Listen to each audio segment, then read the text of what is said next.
Service in Chicago has issued a severe thunderstorm warning for Ogle County in north-central Illinois, central Lee County in north-central Illinois, until 3:45 p.m.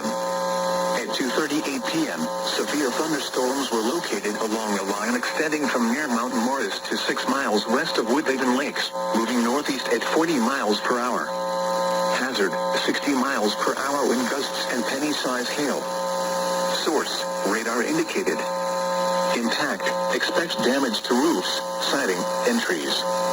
Locations impacted include Dixon, Rochelle, Byron, Oregon, Mount Morris, Amboy, Davis Junction, Hillcrest, Stillman Valley, Franklin Grove, Ashton, Lost Nation, Woodhaven Lakes, Creston, Lindenwood, Monroe Center, Grand Detour, Stewart, Eldena and Lee Center. Including the following interstates: Interstate 39 between mile markers 94 and 114. Interstate 88 between mile markers 55 and 82. This includes Castle Rock State Park, Lee County Fairgrounds, Loudoun State Park, and Ogle County Fairgrounds.